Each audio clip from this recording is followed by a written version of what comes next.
Abra a tua Bíblia em Joel, capítulo 2, deixa a tua Bíblia aberta em Joel, capítulo 2, e é um dos textos que a gente vai conversar um pouquinho hoje, e eu quero chamar a sua atenção para algumas coisas.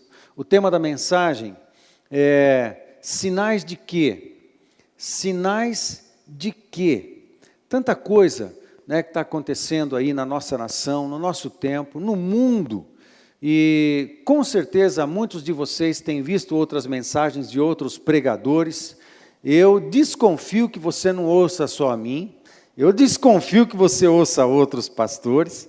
Então escolha muito bem quem você ouve, tá bom? Você que ouve outros pregadores aí da internet, né? Escolha muito bem, tá certo? E com certeza você já ouviu alguns falando e pregando sobre os sinais dos últimos tempos. Afinal de contas, nós estamos ou não nos últimos tempos? Todo esse conjunto de sinais que estamos vendo pelo mundo fazem parte dos sinais da última geração próxima da segunda vinda de Cristo. Tudo o que está acontecendo no Brasil, o ciclone que aconteceu, os vulcões em abril, o mar revolto no mês de abril, e agora também por causa do ciclone, as pestes, os gafanhotos e tantas coisas, tudo isso faz parte ou não dos sinais dos últimos tempos ligados à segunda vinda de Jesus Cristo. E se faz, o que nós vamos fazer? Qual é o papel da igreja nessa história toda? Como nós vamos nos comportar? E se não faz, como que a gente segue como igreja daqui para frente, né? Então eu quero pensar com você em cima desses sinais. E eu quero com muito temor no coração, muito respeito e muito cuidado, eu quero brincar com alguns sinais, com algumas ideias aqui e compartilhar com você e com o teu coração. Agora entenda, eu não estou na pretensão de fechar a questão sobre a melhor leitura de todos os sinais que nós temos hoje no Brasil e no mundo. Não tenho essa pretensão, mas eu quero repartir algo com você, porque eu quero convidar o teu coração, a tua mente, a tua consciência, tua capacidade de reflexão, de analisar as coisas, a participar disso. Eu vou jogar um monte de coisa em cima de você, e eu peço que o teu coração, a tua inteligência, a tua capacidade de arrazoar, entre em atividade agora, pega tudo aquilo que eu vou jogar aí no teu coração, nos teus ouvidos, e faz um bem bolado desse negócio aí, tá bom? Então, vamos comigo, vem comigo, que a gente vai passear, a gente vai brincar um pouquinho com a informação de alguns sinais, mas volto a dizer, com muito temor, com muito respeito, e com muito cuidado, tá bom? E antes de seguir, e acionar os ouvidos espirituais, tá bom? Não ouça apenas com os ouvidos naturais. Acorda teu espírito agora e ouça com os ouvidos espirituais esse conjunto de coisas, tá bom, querido? Muito bem, vamos lá. Joel capítulo 2. Vamos analisar alguns sinais que estão aqui nesse texto. A gente vai passear por alguns textos. Joel capítulo 2, nos versos de 28 a 32. Eu vou ler todo o texto, mas a ênfase está no verso 30 e 31. Acompanhe, por favor. E acontecerá depois que derramarei o meu espírito sobre toda a carne, vossos filhos e vossas filhas profetizarão, vossos velhos sonharão, e vossos jovens terão visões. Até sobre os servos e sobre as servas derramarei o meu espírito naqueles dias. Quando se cumpriu esses dois versos? Há 2000 anos atrás. Esses dois versos são profecias do Pentecostes. Quando você lê Atos capítulo 2, o apóstolo Pedro, logo depois da experiência de Pentecostes, ele se põe a pregar e ele se refere à profecia de Joel. Pedro falou que era o cumprimento dessas profecias. No entanto, os versos de 30 e 31 não estão cumpridos ainda. Agora, é interessante isso. Muitas vezes o profeta, ele tinha uma visão de Deus, de vários eventos, e ele escrevia os eventos como profecias, mas às vezes ele ouvia de maneira linear, sem entender a distância dos tempos dos diversos eventos que ele via. Portanto, ele escreve as profecias tudo num bloco só, de maneira linear, mesmo que entre um evento e outro tenha uma distância de centenas de anos ou de milhares de anos, ok? Em comparação com Pentecostes até agora, brincando, já passaram-se 2000 anos. Portanto, entre o verso 29 e o verso 30, no mínimo 2000 anos já se passaram. Agora, o que está no verso 30 e 31 ainda hão de se cumprir. E é provável que nós sejamos a geração que veremos o cumprimento dessas profecias dos versos 30 e 31. Vamos ler. Mostrarei prodígios no céu e na terra, sangue, fogo e colunas de fumaça. O sol se converterá em trevas e a lua em sangue, antes que venha o grande e terrível dia do Senhor. Vamos lá. Grande e terrível dia do Senhor, de trás para frente. E o verso 32, e acontecerá que todo aquele que invocar o nome do Senhor será salvo, porque no monte Sião e em Jerusalém estarão os que forem salvos com o Senhor, como o Senhor prometeu, e entre os sobreviventes aqueles que o Senhor chamar. Muito bem, vamos voltar para os versos principais, 30 e 31. A última frase do 31, grande e terrível dia do Senhor, a maioria dos estudiosos entendem que essa frase se refere aos eventos relacionados à segunda vinda. Então, esse grande e terrível dia do Senhor é uma referência direta à segunda vinda de Jesus Cristo. Há outras frases, há outras vezes que você lê na Bíblia, o grande dia do Senhor, o dia do Senhor e tudo mais, é uma expressão comum no Antigo Testamento, sempre em contexto profético, e nem todos se referem ao mesmo evento ou ao mesmo dia do Senhor. Por exemplo, o nascimento de Jesus foi um dia do Senhor. A segunda vinda será um dia do Senhor. O dia que Davi assumiu o reinado foi um dia do Senhor. Então, alguns momentos importantes na história são chamados de o dia do Senhor, mas esta frase de Joel entende-se que o grande e terrível dia do Senhor é uma referência direta e objetiva à segunda vinda de Jesus Cristo. Vamos voltar para o 30. Mostrarei prodígios no céu e na terra, sangue, fogo e colunas de fumaça. Primeiro, prodígios no céu e na terra. Amados, prodígios no céu, coisas naturais espantosas e coisas sobrenaturais. Eu não sei quantos de vocês acompanham notícias de pessoas testemunhando, verem luzes no céu, verem coisas estranhas no céu, vozes no céu. Pastor, mas aí tem a teoria da conspiração que fala que é um grupo, é outro, coisas que estão produzindo coisas, a tecnologia da NASA vai produzir coisas e transformar a atmosfera como numa grande tela de cinema e projetar imagens, ou então fazer propagar som com uma tecnologia futurista que invade cidades e tal.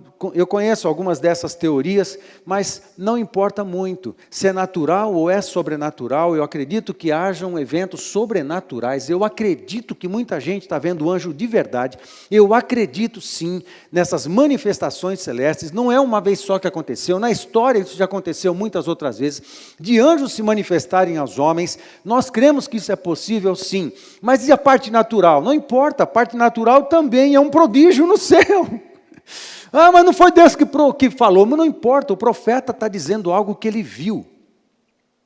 E no caso de Joel, não tem muita certeza do tempo que Joel escreveu, talvez ele tenha profetizado no 9º século antes de Cristo. Então, esse profeta que há 2.800 anos atrás viu uma movimentação, lá ele sabia se era a produção da NASA, se era do anjo que estava vindo, ele se referia a um prodígio no céu. Amém, queridos? E ele escreveu o que ele entendeu, o que ele viu, o que ele discerniu desses eventos do futuro. E ele escreve, não importa muito se é natural, se é sobrenatural, eventos no céu. Isso tem acontecido. Em outros momentos da história aconteceu? Sim, aconteceu. Mas guarda aí no teu coração, isso está acontecendo hoje. Isso está acontecendo hoje. Vamos seguir. Sangue, fogo e colunas de fumaça. Esse sangue, vírgula, mostrarei prodígios no céu e na terra, 2 pontos. Fogo, sangue, fogo e colunas de fumaça. Essa palavra sangue pode se referir à cor do sangue, assim quando explodem vulcões. Ou sangue pode ser também uma referência à guerra, a derramamento de sangue. Acontece isso hoje? Acontece hoje, sim. Derramamento de sangue. Derramamento de sangue inocente?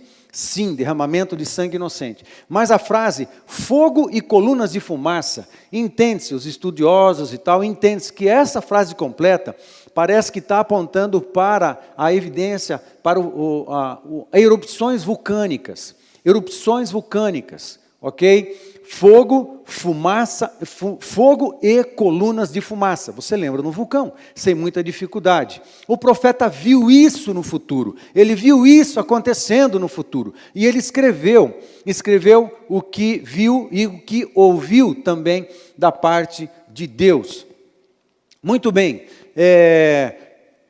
Muitos vulcões estão inativos em todo o planeta Terra, e muitos deles entraram em erupção em momentos diferentes da história, nada de novo nesse negócio. Mas quando você, no dia 10 de abril,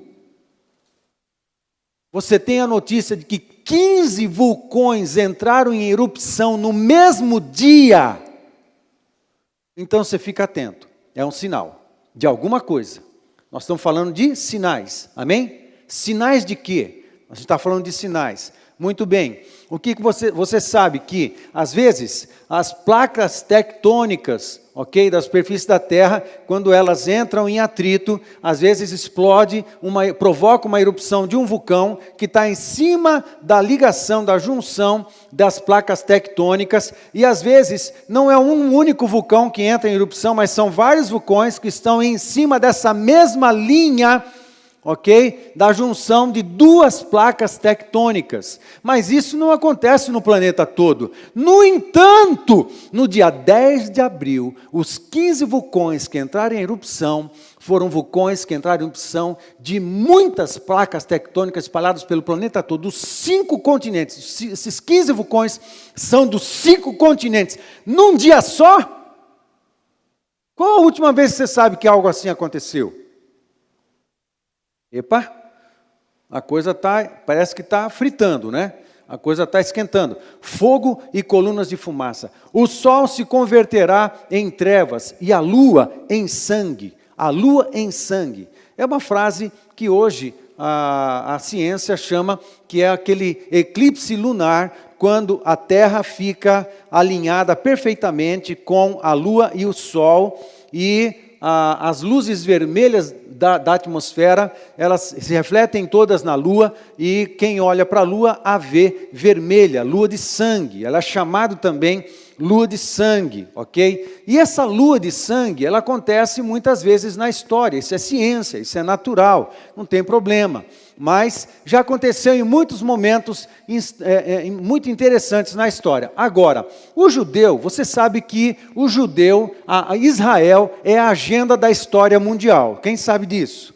Se você quiser saber como que a coisa evolui na história da humanidade, você tem que olhar para Israel. Aliás, quando Deus chama Abraão e começa a formação de uma nação com o pai Abraão, e separa a nação de Israel, para de Israel, fazer de Israel uma nação que propagaria uma mensagem para todas as demais nações, e se revela a Israel, e de Israel nasceu Jesus. Deus parece que escolheu fazer da nação de Israel um relógio da humanidade, um relógio da história da humanidade. Agora, quando você pensa isso, isso é coisa de judeu. Não, não é. Quem estuda escatologia, quem estuda os eventos apocalípticos, consegue chegar a essa mesma conclusão sem muito esforço, porque parece curioso que muitos eventos da história estão relacionados também com a agenda de Israel. Um deles é a lua de sangue. Sabe quando teve lua de sangue? Teve lua de sangue no primeiro século? Teve lua de sangue no primeiro século, associada à destruição de Israel, destruição de Jerusalém. Depois, quando é que teve lua de sangue? Várias outras vezes, entre a Idade Antiga e a Idade Média teve também. Mas sabe, na Idade Moderna, na Idade Contemporânea, quando teve também a lua de sangue? Teve em 1948. 1948, lua de sangue. Por que eu estou falando isso? Porque o judeu, ele declara que a lua tem uma relação direta com a pessoa da nação de Israel, com a nação de Israel. Os judeus entendem isso. E é curioso como, historicamente falando, as coisas se encaixam. 1948 foi um ano que apareceu a lua de sangue. O que aconteceu em 1948? A nação de Israel foi decretada como nação com território, foi na ONU, voto Minerva de um brasileiro que determinou a região da Palestina como território da nação de Israel, que era uma nação sem território, desde o ano 70 da era cristã, quando Roma invade Jerusalém, dispersa todos os judeus. Desde o ano 70 do primeiro século, Israel era uma nação sem território e voltou a ter território numa decisão da ONU no ano de 1948. Lua de sangue no 1940. Sabe qual outro ano que teve lua de sangue? 1967. O que aconteceu em 1967? A Guerra dos 6 Dias, quando as nações em torno de Israel entrou em guerra contra Israel. Líbano, Assíria, Jordânia, Egito. Sabe o que aconteceu? Nós estivemos lá e ouvimos dos guias de Israel que no tempo da Guerra dos 6 Dias, o que acontecia? Os exércitos inimigos de Israel vinham, abordavam os soldados de Israel e os soldados de Israel com muito menos quantidade iam perder a guerra drasticamente, dramaticamente, mas quando os inimigos se aproximavam dos soldados, as armas não funcionavam, nenhum fuzil funcionava, nenhum revólver funcionava, as bombas não explodiam, nada. Aí eles tentavam de tudo, por fim havia uma presença de Deus, algo que constrangia os inimigos. Eles jogavam, isso foi declaração deles, eles jogavam as armas no chão e se ajoelhavam. Os soldados de Israel abordavam, não atiravam, não executavam nada e prendia. No final das contas, houve um grande, poderoso e milagroso livramento de Israel na Guerra dos 6 Dias em 1967. Lua de sangue, nesse ano também. Muito interessante, de lá para cá, outros momentos também, lua de sangue. Mas sabe quando teve lua de sangue 4 vezes? Isso é de anos e anos, demora 30 anos, 40 anos, 50 anos, para ter um tipo de manifestação bem interessante da lua de sangue. Sabe quando teve uma manifestação quádrupla de lua de sangue? 2015 a 2018. Entre 2015 e 2018, 4 vezes apareceu a lua de sangue nos céus do mundo. O que aconteceu? O que está acontecendo? O que está celebrando? 2018, 1948, 2018, 70 anos. 70 anos. 70 anos é ano profético, 7 é o número da perfeição, é praticamente uma geração, ou quase 2 gerações, 70 anos da instituição de Israel como uma nação, com um território, 70 anos é aniversário, e de 2015, também festa dos tabernáculos, ano do jubileu, 2015 a 2018, um monte de coisa relacionada com a agenda de Israel. 4 vezes aparece no céu a lua de sangue. Qual outro momento da história que isso aconteceu? Entra na internet, vai verificar, tudo associado a Israel. E aqui em Joel está dizendo, no verso 31, o sol se converterá em trevas e a lua em sangue, antes que venha o grande e terrível dia do Senhor. Amém, gente? Estão comigo? Os sinais estão acontecendo. Todos os sinais que apontam para a segunda vinda de Cristo estão acontecendo na nossa geração. Pastor, essas coisas aconteceram em outras gerações? Sim, aconteceram. Então, qual é a diferença? Vem comigo. Eu vou falar a diferença lá na frente. Belezinha? Tudo bem? Vem comigo, vem comigo. Vamos passar para Lucas capítulo 21. Lucas capítulo 21, 21, 22, é a porção no Evangelho de Lucas que trata palavras de Jesus tratando dos eventos escatológicos, ok? Em Mateus, isso está sendo tratado em Mateus capítulo 24, capítulo 25. Em Lucas reservou o capítulo 21 e um pouquinho mais para falar das mensagens escatológicas de Jesus. E a gente vai ler alguns versos do capítulo 21 de Lucas, a partir do verso 9. Texto de destaque, verso 10 e 11. Mas eu quero ler a partir do 9. Quando ouvirdes falar de guerras e revoluções, não vos assusteis, pois é necessário que primeiro aconteçam estas coisas, mas o fim não será logo. Há quanto tempo a gente ouve de guerras e revoluções? A história toda, ok? Então, até aí, tranquilo, né? Verso 10 e 11. Então lhes disse, levantar-se-á nação contra nação, e reino contra reino. Haverá grandes terremotos, epidemias e fome em vários lugares, coisas espantosas e também grandes sinais no céu. Haverá grandes terremotos. A erupção dos vulcões estão associadas a terremotos. Terremoto no Brasil. Você lembra? Lembra que nos anos 2000 para cá, nunca se tinha ouvido falar de terremotos no Brasil, porque o Brasil está exatamente no meio de uma grande placa tectônica. Não tem terremoto em países que ficam no meio das grandes placas tectônicas. Existem naqueles países que ficam nas extremidades das placas tectônicas, onde acontece o movimento e treme a terra. O Brasil não. Do ano 2000 para cá, começou a acontecer terremoto no Brasil. Quem tem olhos, veja. Quem tem ouvidos, ouça. Ouça com teu espírito. Haverá grandes terremotos, epidemias. Epidemias. A gente está no meio de uma delas e já tem outra suína entrando em cena aí. Talvez comece, não se sabe também, o poder de mortalidade dessa próxima pandemia, uma atrás da outra. E fome em vários lugares. Isso acontece no planeta Terra? Sim, acontece. Fome em vários lugares. Coisas espantosas e também grandes sinais no céu. Já falamos a respeito disso. Muito bem, isso tudo está acontecendo. Agora veja o 12. Antes, porém, de todas estas coisas, lançarão mão de vós e vos perseguirão, entregando-vos às sinagogas e aos cárceres, levando-vos à presença de reis governadores por causa do meu nome. Muito bem, vos perseguirão.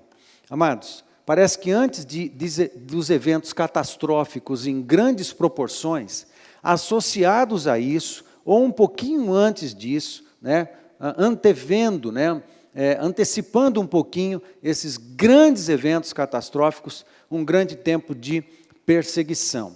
Eu quero chamar a sua atenção e falar algo que é a primeira vez que eu vou falar, mas certamente você já sabe, já conversou.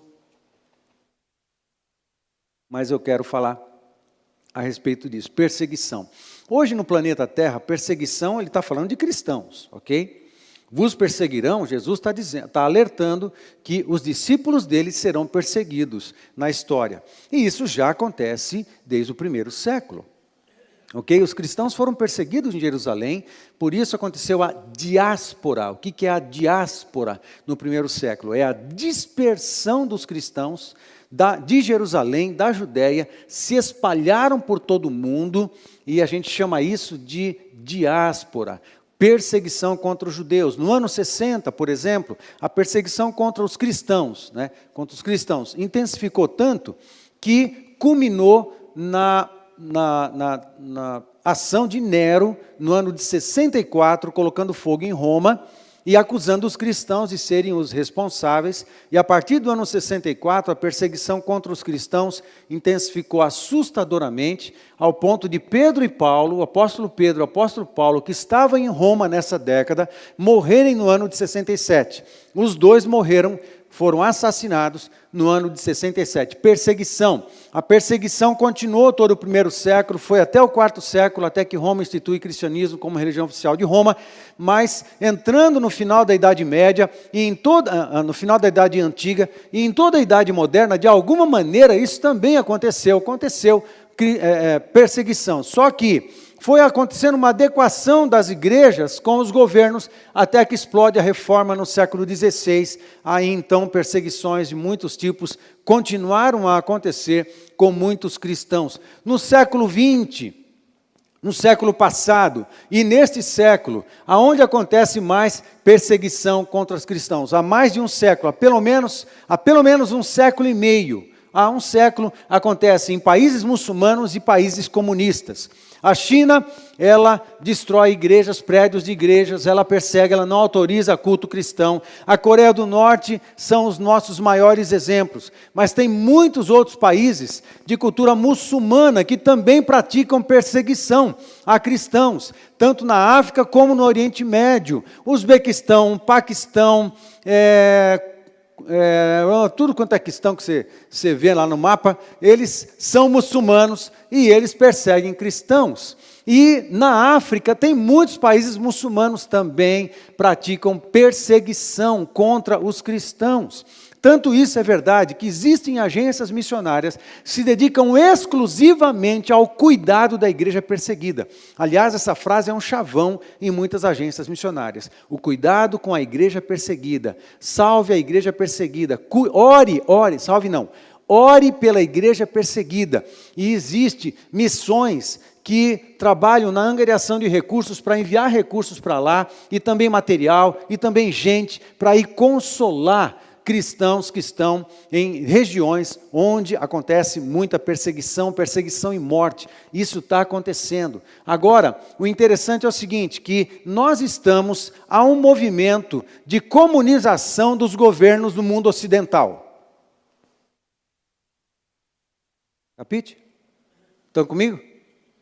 Nós estamos, queridos, eu preciso entrar num assunto que nem muita gente gosta, e honestamente alguns acham que não é assunto para púlpito, mas está falando de perseguição, perseguição é assunto bíblico, é Bíblia. Se está falando na Bíblia que vai ter um momento que os cristãos serão mortos, uma arma na cabeça, ou você nega Jesus, você morre, então isso é Bíblia, tem que ser pregado no púlpito. Se é Bíblia, a gente tem que falar. E se a Bíblia fala de sinais que apontam para a segunda vinda de Jesus, e a perseguição faz parte disso, então isso é Bíblia, isso tem que ser falado. Você sabe que nós não somos profetas da calamidade, a gente não fica botando medo de ninguém, porque a gente não precisa. O justo não teme má notícia. Amém? Foi a primeira mensagem antes do isolamento que nós pregamos aqui. O justo não teme má notícia. Nós pregamos salvação, nós pregamos ânimo, nós pregamos esperança, nós pregamos fé, força, firmeza, é isso que a gente prega. Mas tem um momento que a gente vai ter que falar disso aqui. E eu tenho que falar disso aqui. Amém, queridos? Vai acontecer, muito bem. Há 70 anos, no mundo, está acontecendo um movimento, um planejamento da comunização dos governos no mundo ocidental. Esse movimento de esquerda, ok? A ideologização de esquerda, eles são anticristãos. Amados, todo movimento de esquerda é anticristão, ponto final. Todo movimento de esquerda, toda ideologia de esquerda é comunista. Você sabe, eu também sei, que há vários tipos de comunismo hoje no mundo, ok? Existia o teórico Karl Marx, não pense que eu já não li Karl Marx, eu já li Karl Marx, ok?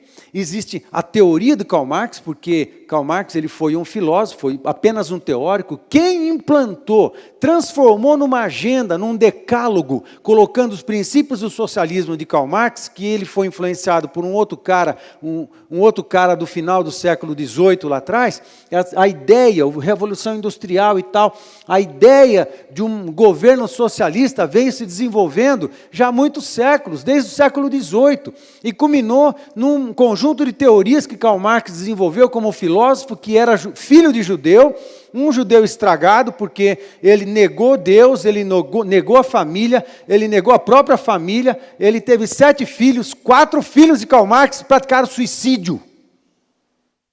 Gente boa, vai atrás dele, gente boa. E um dos filhos, ele teve com a empregada, Um dos 7 filhos teve com a empregada. Tá?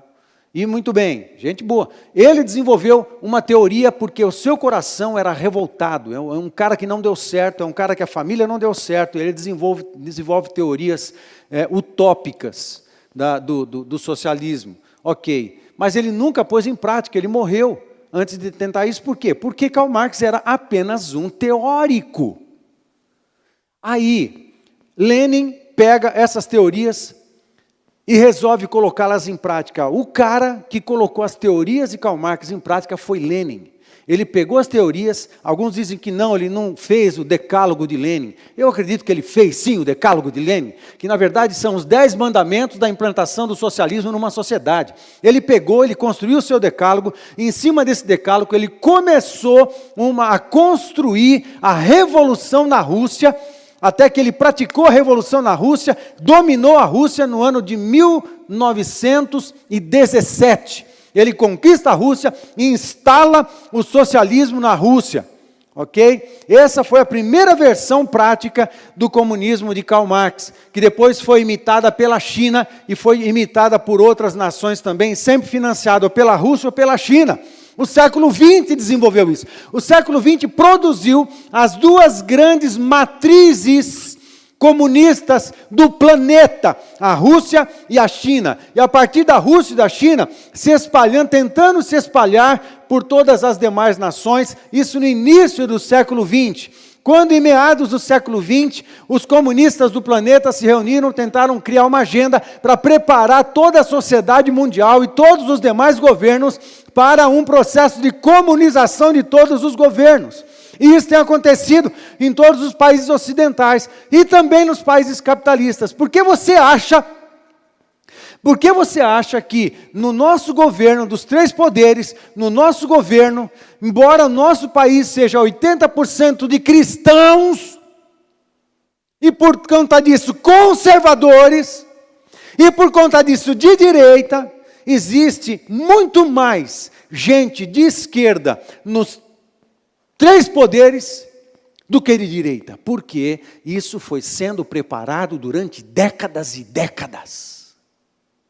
Eles se organizaram, perseguição, culminando com uma ação que a gente vê nos nossos governos hoje em dia, que a gente está chamando de judicialização do governo. O que é a judicialização do governo? É o governo do judiciário, que é um dos 3 poderes de uma nação que tem um sistema democrático. O sistema democrático convive em 3 pilares de 3 poderes independentes, e nenhum pode interferir no outro. Um é o legislativo, formado pelos deputados federais e senadores. O outro é executivo, formado pelo presidente, eleito legitimamente pelo povo, que monta toda a sua equipe de ministros, que é o executivo, e o judiciário, na sua maior expressão, ok? Dependendo do que a gente fala, eles cortam o YouTube da gente.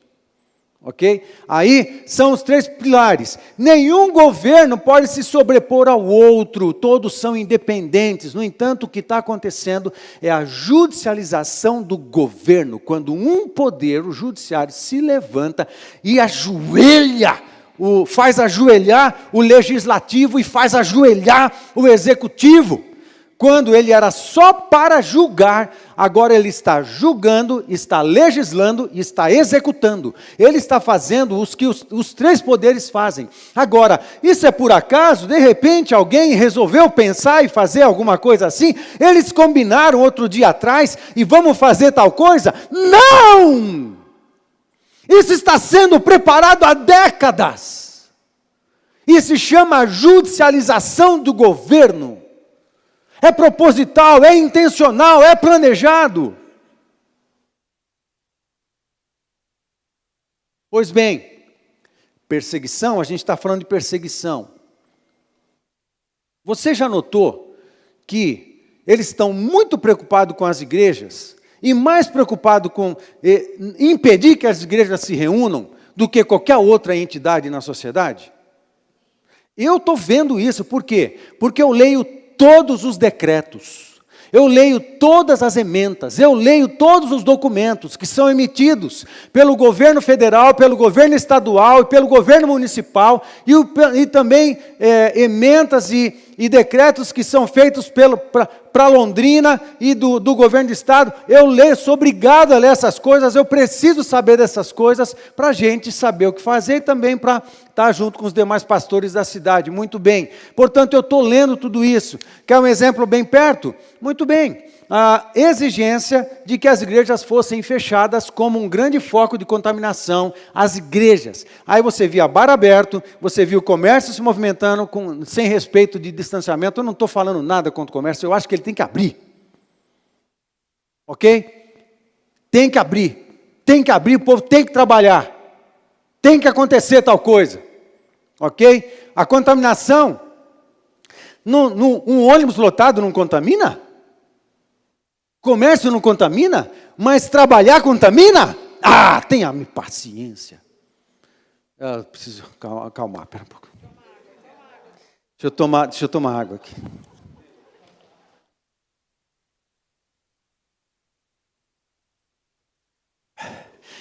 Antes que ser água com açúcar. É só água, tudo bem. Porque a lei é burra. Lugar aberto não contamina, lugar fechado contamina. O que eles fizeram com a lei? Na rua você tem que andar de máscara, senão você vai preso. Agora, em lugar fechado no escritório, pode ficar sem máscara.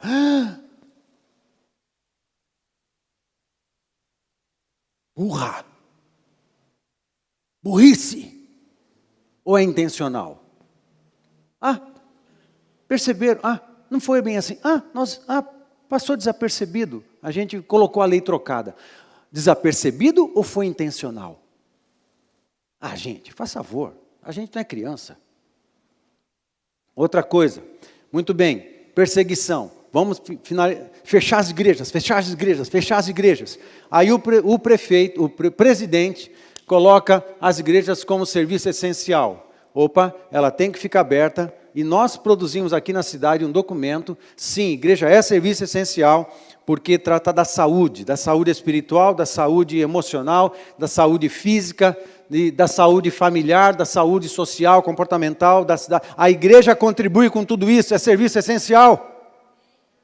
É serviço essencial. Glória a Deus, então serviço essencial. Muito bem. Acontece que mesmo assim, tem que pegar no pé, beleza. Aí no dia 30, o nosso governador faz um decreto, né, apenas para serviço não essencial, e é esse decreto que está dando esse pampeiro todo com relação ao comércio. Muito bem, vamos fechar. E ele falou só para os não essenciais. No dia 30 de junho, no dia 1º de julho, no dia seguinte, a SES, a Secretaria de Saúde, cujo seu secretário, você sabe quem é, e ele é de esquerda, ok? Ele também persegue a igreja, ele fez um documento inteiro, no dia 1º de julho, 7 páginas, somente aumentando o critério e o rigor dos cuidados para com a igreja e recomendando o fechamento. Isso no dia 1º de julho. No dia 30 não tinha nada por parte do governador, porque ele fez para os não essenciais. No dia 1º, a CESA cria um documento, colocando uma normativa contra as igrejas, dizendo que era para fechar. 7 folhas. A promotora de Londrina entrou com os 2 pés contra as igrejas também. Eu li o documento que ela fez. O promotor daqui, graças a Deus, ele está um pouco quietinho. Mas aí lá em Curitiba, no dia de ontem,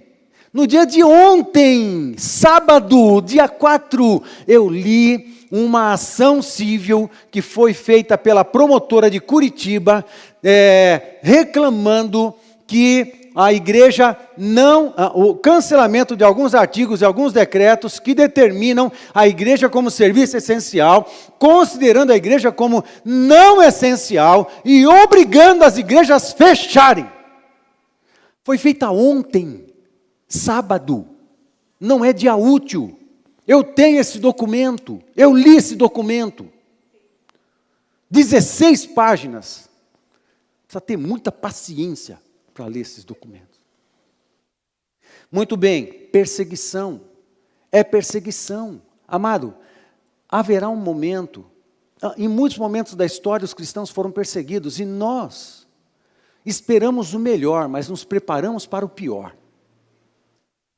Esperamos o melhor, mas nos preparamos para o pior.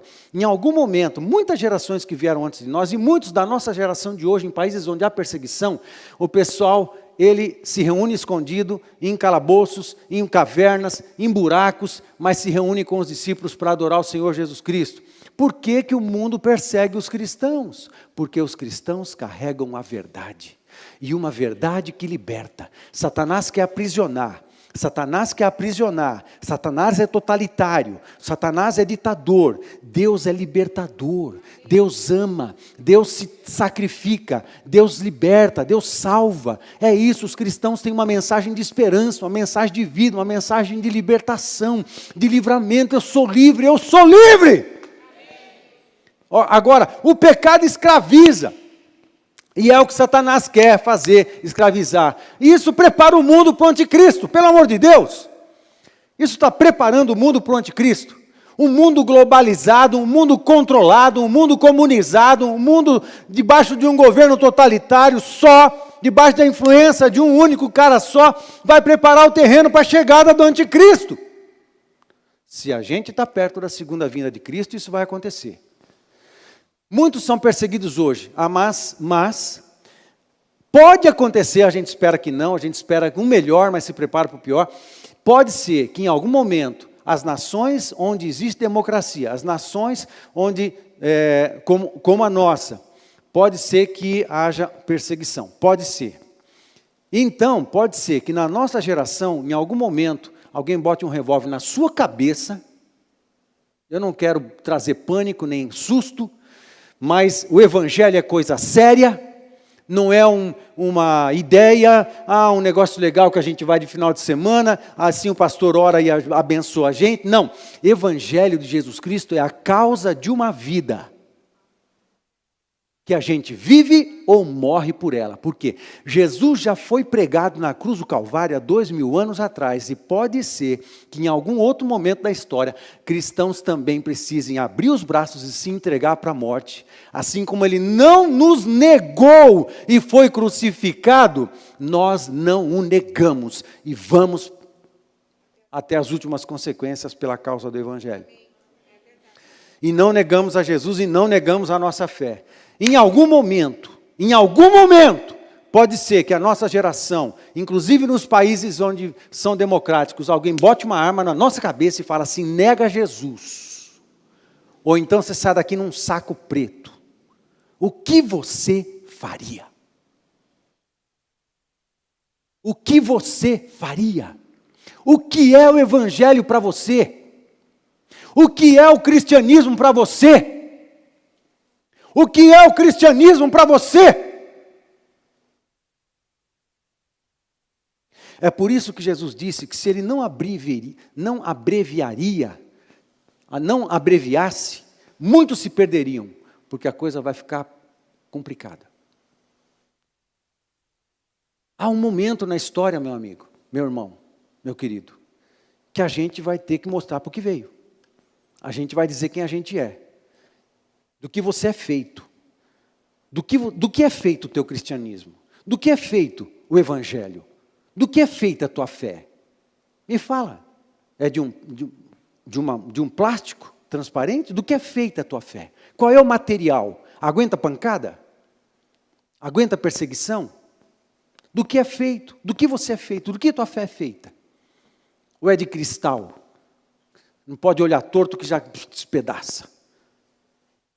Não pode se ver diante de um risco, de um perigo, despedaça. Do que é feita a tua fé, meu querido? Hoje nós vamos celebrar a ceia.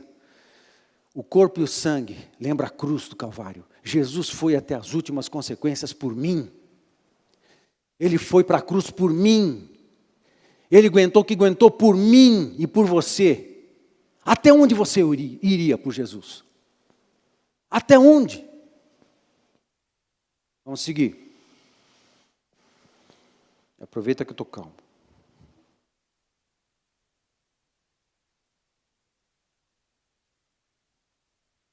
Verso 25, haverá sinais no céu, Lucas 21. Haverá sinais no céu, na lua e nas estrelas. Já vimos isso. Sobre a terra, angústias entre as nações, em perplexidade por causa do bramido do mar e das ondas. Ciclone. Bramido do mar. E em Santos, há semanas atrás, o mar se revoltou, ele passou pela praia, pela areia, passou pela estrada, começou a bater nos prédios. Em Santos. É muito larga a faixa, é muito larga. Quem conhece lá a Praia de Santos sabe como a faixa de areia é enorme. O mar, passar por tudo aquilo, passar pela estrada e encher de água, tem condições. Aqui, lá, isso e rios também. Ouviu um depoimento nas últimas enchentes em São Paulo, como o rio Tietê entrou, como estragou gente. Muito bem, o ciclone. O ciclone que passou, 165 cidades foram afetadas na região sul, Paraná, Santa Catarina e Rio Grande do Sul. 165 cidades, 12 mortes, milhões e milhões de prejuízo com o ciclone bomba que aconteceu no dia 3. Muito interessante. E as notícias são de que hoje, dia 5, tem iminência de um outro ciclone. As notícias são essas. Muito bem. Haverá homens que desmaiarão de terror e pela expectativa das coisas... perdão.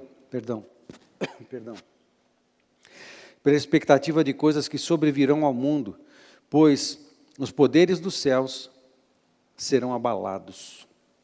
Então, e a gente não sabe o tempo que significa esse então. Entre o verso 26 e 27, não sabemos o tempo que esse então denota. Então, se verá o Filho do Homem vindo numa nuvem, com poder e grande glória. Ora, ao começarem estas coisas a suceder, exultai e erguei a vossa cabeça, porque a vossa redenção se aproxima. Amém, queridos? Pula lá para o verso 35 de Lucas 21. Pois há de sobrevir a todos os que vivem sobre a face de toda a terra. Não são sinais só do nosso Brasil. Em toda a terra essas coisas estão acontecendo. Pastor, isso já aconteceu na história, em tantos lugares, em tantos jeitos. Será que não é só mais um momento na história em que esses sinais vão acontecer? Eu não posso afirmar que sim, eu acredito que não. Eu acredito que nós estamos sim próximos da segunda vinda. Veja o que diz Isaías 26, 17. E você lembra que eu preguei algumas semanas atrás, e 26 a 29 de Isaías são capítulos que tratam da escatologia de Isaías. Isso. Escatologia de Isaías, deixa em Lucas. 26 a 27. Então, o capítulo 26 de Isaías está falando de escatologia, está falando das últimas coisas. Como a mulher, verso 17, como a mulher grávida, quando se lhe aproxima a hora de dar à luz, se contorce e dá gritos nas suas dores, assim fomos nós na tua presença, ó Senhor. 1 Tessalonicenses capítulo 5, você sabe que o Tessalonicenses toda foi escrito como resposta do apóstolo Paulo a perguntas de irmãos da cidade de Tessalônica a respeito da segunda vinda de Jesus Cristo. E no capítulo 5, verso 3 diz assim: quando andarem dizendo paz e segurança, eis que lhes sobrevirá repentina destruição, como vêm as dores de parto, novamente a figura da mulher grávida. As dores de parto, aqui está para dar à luz, e de nenhum modo escaparão. Interessante. Olha comigo a figura da mulher grávida. A mulher grávida, ela começa a sua gravidez, vai crescendo, vai ficando aparente, as pessoas vão vendo, amém? Vão vendo a barriga crescer, a gestação, e as pessoas vão vendo. Só que, perto de dar à luz, começam a chegar alguns sinais que são próprios do momento de dar à luz. Começam as contrações. O que são as contrações? São avisos, são sinais, que estão apontando para a chegada do momento em que o bebê virá à luz. Mas as contrações começam a acontecer com um tipo de espaçamento de tempo. Da contração no instante, aí 15 minutos depois 15 minutos, depois 10 minutos, depois 5 minutos, depois a cada 2 minutos, depois a cada minuto. Quanto mais aumentam as contrações, mais está avisando que o momento do nascimento está chegando, com o aumento das contrações, com o aumento dos sinais que estão apontando para o nascimento, vai acontecer o nascimento. Amém? Já aconteceu tudo isso na história? Sim, já aconteceu, mas nunca, em nenhum momento, em todas as gerações, aconteceu tudo isso de uma vez só, como está acontecendo agora. Parece que o que está acontecendo na nossa geração é um aumento das contrações. É 15 vulcões num dia só, é ciclone, é gafanhoto, é peste, é guerra, são terremotos, nação contra nação, lua de sangue, perseguição, o início da perseguição. Não se engane, não se engane. O início de uma grande perseguição já começou, beleza. Tudo está acontecendo ao mesmo tempo. A figura da mulher grávida é usada nos textos escatológicos. E quando tudo está acontecendo ao mesmo tempo, para nós parece as contrações avisando do momento chave. Amém, queridos? Deixa eu te falar mais um sinal.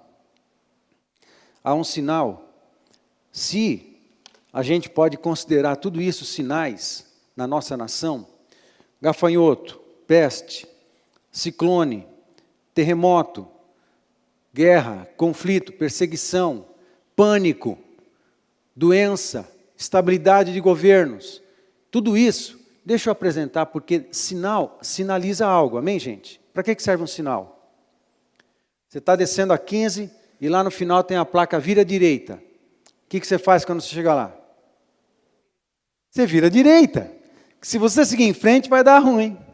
Se você entrar à esquerda, vai dar ruim. Você tem que virar à direita. Um sinal aponta uma direção.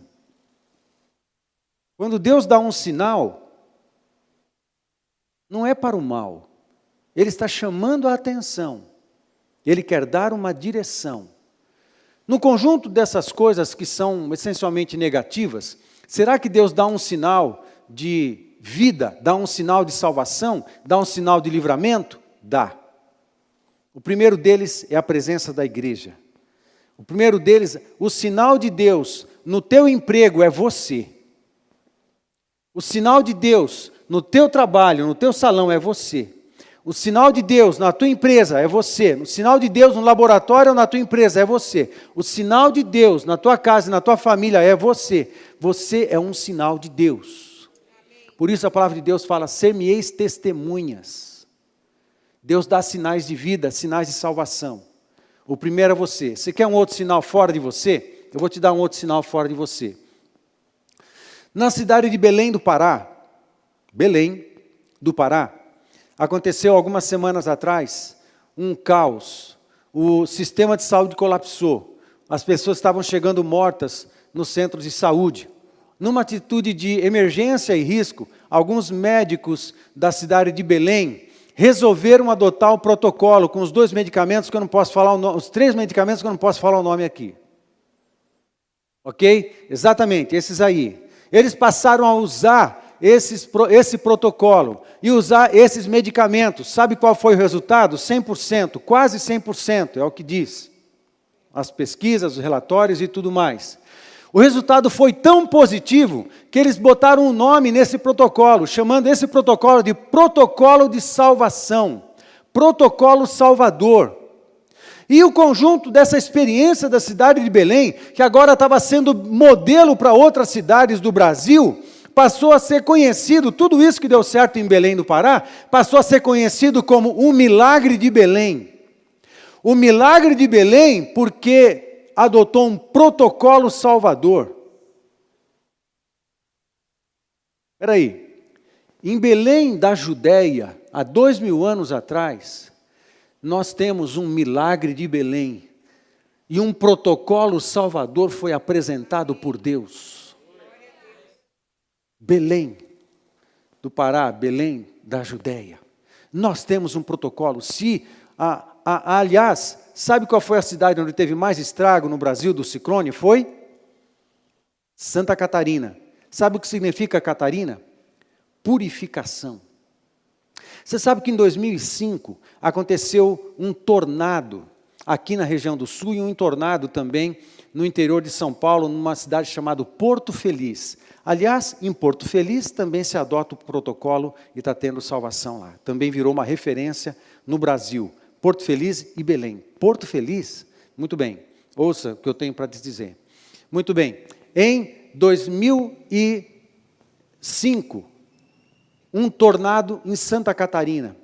Nós estávamos trabalhando como voluntários missionários no ministério profético, e a palavra que tinha sobre nós e sobre o Brasil no ano de 2005 era arrependimento de pecados. Deus falou com muita gente no Brasil, e eu fiquei, desde o ano de 2004, eu fiz um voto de oração e de humilhação diante de Deus. A minha pastora, a minha pastora sabe disso, eu fiquei sem cortar meu cabelo durante quase 2 anos, e como um voto de oração e de intercessão pela nossa nação, por arrependimento e quebrantamento.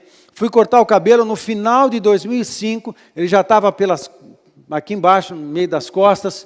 Cortei o meu cabelo no final de 2005, em dezembro de 2005, e cortei careca, e fiquei careca, bonito igual o Clebinho ali, durante 1 ano. A minha esposa odiou, mas era um voto de oração. Fiquei mais 1 ano careca, igual o penteado bonito ali do Vezu, né? Durante 1 ano, como sinal de símbolo e arrependimento de pecados, clamando por uma onda de arrependimento de pecados sobre a nação. Muitos outros homens de Deus da nação brasileira fizeram tal coisa e só pregava sobre isso, e eu só pregava sobre isso, arrependimento de pecados, no ano de 2005. Portanto, quando aconteceu o tornado em Santa Catarina, Catarina é purificação. Nós precisamos buscar a Deus por purificação, arrependimento de pecados e purificação. Porque quando estourou o tornado também em Porto Feliz era o seguinte: olha, tem uma mensagem que eu vou enviar, porque Jesus é o Porto Feliz. Aí o tornado começou em Porto Feliz no mesmo ano, se eu não me engano, em julho, e ele começou em Porto Feliz, criou tamanho na caminhada em direção a Indaiatuba, uma cidade do interior de São Paulo, onde tem a fábrica da Honda, onde tem a fábrica da Toyota, onde tem várias fábricas de carro importados, importantes. Muito bem, o tornado saiu de Porto Feliz, foi andado por um descampado gigante, chegou nas imediações da cidade de Indaiatuba, e ele ia seguir direto, passar por bairro residencial e entrar para o centro da cidade. O tornado para no limite da cidade. E ele contorna o limite da cidade, passando perto dos bairros, e ele era sábado, final de semana, não pegou ninguém. Aí ele contorna a cidade, e ele entra na avenida principal, passa pelo centro. Nisso que ele contorna, ele passou perto da fábrica da Toyota, mais de 200 carros da Toyota, acho que mais de 100 carros da Honda foram destruídos com o tornado. Nos limites do bairro, em Indaiatuba, tinha um prédio de uma igreja Assembleia de Deus. O tornado passou, derrubou tudo no chão. A única coisa que ficou em pé foi a parede onde estava escrito Deus. Não caiu. Caiu tudo, só sobrou a palavra, a parede que estava escrito Deus. Parece que Deus estava dizendo: olha, presta atenção, sou eu que estou fazendo. E não morreu ninguém. Entrou na cidade e foi destruindo um monte de coisa. 1 semana depois disso, eu fui para Indaiatuba, e nós fizemos um seminário numa igreja lá, pastor Renatinho, amigo nosso, e preguei 1 semana lá. Nós vimos a destruição. Nós vimos a parede do prédio da igreja dele, toda fincada com telhas que veio de outras casas, vieram voando e fincaram toda na parede de tijolo, assim. Ele me mostrou o chão coberto de telha quebrada. Falou assim: olha isso aqui, as telhas foram projetadas pelo vento, pelo tornado, voaram por cima de várias casas, telhas de brasilite, sei lá como chama isso, e fincou na parede toda da parede, do prédio, da igreja. Aí eles tiraram tudo e deixaram tudo no chão, não deu tempo de limpar. Nós chegamos para fazer um evento lá, um seminário, tudo isso, e não morreu ninguém. Qual foi a mensagem? Deus poupou a cidade, mas deu o recado que tinha que dar. Jesus é o nosso porto feliz, é tempo de arrependimento e quebrantamento. A economia não é mais importante do que a tua vida espiritual. Busca ao Senhor, eu vou preservar todas as vidas foram ceifadas. Houve um grande movimento naquela cidade depois que tudo isso aconteceu. Nós estávamos lá uma semana depois. Muita coisa importante está acontecendo. Deus está avisando, Deus está falando com a nossa nação. Nenhuma vida foi ceifada. Deus deu um recado em 2005, num tempo que Deus estava movendo arrependimento na nação. Agora Deus começa de novo em Santa Catarina. Existe uma questão geográfica aqui, tá? A gente sabe disso. Mas num país, num estado que chama Catarina, sempre acontece na Catarina, Deus está chamando a atenção do Brasil para a purificação, para arrependimento de pecados. Isso é um protocolo. São sinais. Os sinais não são apenas de coisas ruins que vão acontecer, Deus também sinaliza a salvação, Deus dá um protocolo de Salvador, um protocolo salvador, Deus dá uma sinalização, um porto feliz, nós todos temos um porto feliz, e esse porto feliz se chama Jesus Cristo de Nazaré, o milagre de Belém, esse é o nosso protocolo. Em dia de luta, o que a gente faz? Se você é cristão, eu vou para o verso 36 de Lucas, capítulo 21. Se você é cristão, daí pastor, tudo isso conjunto de coisas. Eu falei que eu ia despejar isso no teu coração, na tua cabeça e pedir para você pensar, ok? Mas eu quero acrescentar isso para também dar direção. Se você é filho de Deus, se você é cristão, a palavra para você, de direção da palavra de Jesus, verso 36 de Lucas 21 diz assim: vigiai, pois, a todo tempo, orando. Vigiai, pois, a todo tempo, orando, para que possais escapar de todas estas coisas que têm de suceder e estar em pé na presença do Filho do Homem. Amém. Vigiai, pois, em todo tempo orando, mas não apenas, aqui, entenda, a igreja nunca fica na defensiva, ela sempre está no ataque. Vigiai, pois, orando, mas testemunhando, pregando, evangelizando, porque pessoas precisam do protocolo de salvação. E se você ainda não tem a Jesus, eu quero apresentar para você o protocolo. Passa o protocolo, projeta lá. Projeta o protocolo. Um protocolo de salvação. Ok, para chegar no protocolo você identifica um problema. Qual é o problema? O pecado e afastamento de Deus. Qual é o remédio? Jesus Cristo. É ministrado a quem? Aos que se arrependem de seus pecados e se sujeitam a Jesus. Ministrado por quem? Pelo Espírito Santo. Qual é o preço? É de graça, mas custou muito, porém, já foi pago por Jesus Cristo na cruz do Calvário. Amém. Já foi pago. Qual é o protocolo para você que ainda não fez uma decisão explícita por Jesus Cristo? Qual é o protocolo? É você. É o seguinte: arrepender-se dos seus pecados, orar e entregar a sua vida para Jesus Cristo, seguir a Jesus e tornar-se uma testemunha viva de cura. Fica de pé comigo, vamos orar. Amado, se você é cristão, a palavra para você é do verso 36. Se você ainda não fez uma decisão pessoal por Jesus Cristo, abaixa a tua cabeça aqui, e você na sua casa, online, abaixa a tua cabeça e ora comigo. Senhor Deus, no nome de Jesus, agora, eu reconheço que sou pecador, e nesse momento, eu estou decidindo entregar minha vida para o Senhor Jesus Cristo.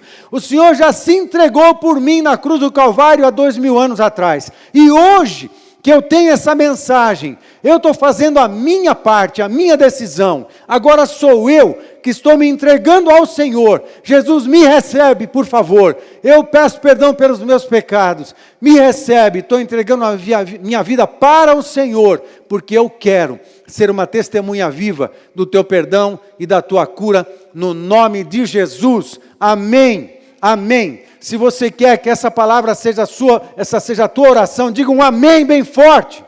Amém. Você aqui, também na sua casa, entrega a tua vida para Jesus, porque esse é o protocolo salvador que a igreja apresenta para você.